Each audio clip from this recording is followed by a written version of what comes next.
कह रहे हो राम जी से नफरत है, राम जी से नफरत है। भगवान श्री राम मर्यादा पुरुषोत्तम थे। आप राम जी की बात कर रहे हो।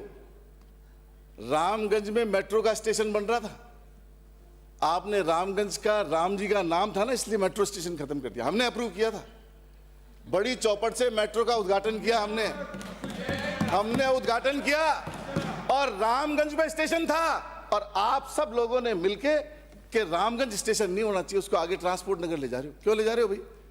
जब पूरी फिजिबिलिटी रिपोर्ट थी, सारा कुछ था, तो क्या किया आपने? आपने राम की बात करके राम जी के नाम से स्टेशन को हटा रहे हो। कितना अच्छा होता कि जयपुर की मेट्रो चलती और एक स्टेशन आता रामगंज, तो भगवान श्री राम के ऊपर था।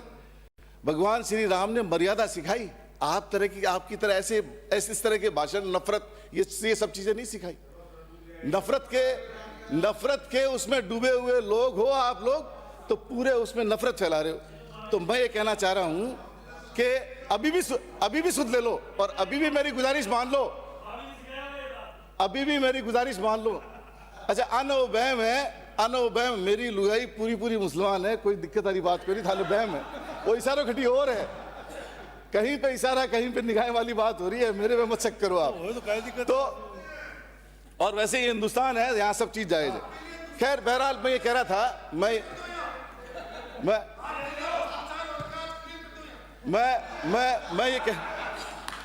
ये कहना चाह रहा हूं, मेरा तो एक ही है, मैं ये कहना चाह रहा हूं जी कि अभी भी सुधर जाओ आप, अभी भी मौका है, और उस रामगंज के स्टेशन को बहाल कर दो। मंत्री महोदय संज्ञान लो और रामगंज के स्टेशन को वापस बहाल कर दो। ये आने वाली जनरेशन माफ नहीं करेगी।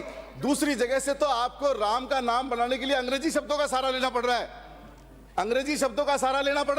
यहाँ सीधा रामगंज स्टेशन है, सीधा रामगंज मेट्रो, उसको चालू करो, क्यों बंद कर रखा है उसको आपने? तो मैं ये आप सबको कहना चाहता हूं।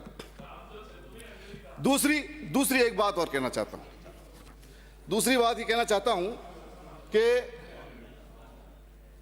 अभी हमने खूब वाहवाही बटोरी कि साहब अमेरिका से सेटलमेंट हो गया और अमेरिका ने हमें टैरिफ माफ कर दिया, लेकिन टैरिफ किस चीज पे माफ किया पता सभापति महोदय? टैरिफ माफ करने के लिए इनको हिंदुस्तान के पूरे किसानों की कुर्बानी देनी पड़ी, और उनके कृषि मंत्री का बयान आया है, और क्या है, कृषि मंत्री क्या कह रहे हैं कि हमारे अमेरिका के किसानों को फायदा होगा और अमेरिका में हम एक्सपोर्ट 0% भी कर पाएंगे, और अगर वो 0% भी एक्सपोर्ट कर पाएंगे तो हमारे सारे हिंदुस्तान के एग्रीकल्चरिस्ट का, किसानों का क्या होगा, ये आप अंदाजा लगा सकते हो। तो वहां की फसलें 0 पे आएगी, हम फिर 18% देंगे उनको, और वहां की फसलें यहाँ 0 पे आएगी, तो हमारे किसानों का दम घोट करके अगर ये कोई एग्रीमेंट करेंगे, और इसकी खबर कौन दे रहा है? अमेरिका दे रहा है। पार्लियामेंट चल रही है, पार्लियामेंट में खबर नहीं दे रहे ये लोग, पार्लियामेंट में नहीं बता रहे हैं कि ये कॉम्प्रोमाइज इस तरीके से हो रहा है।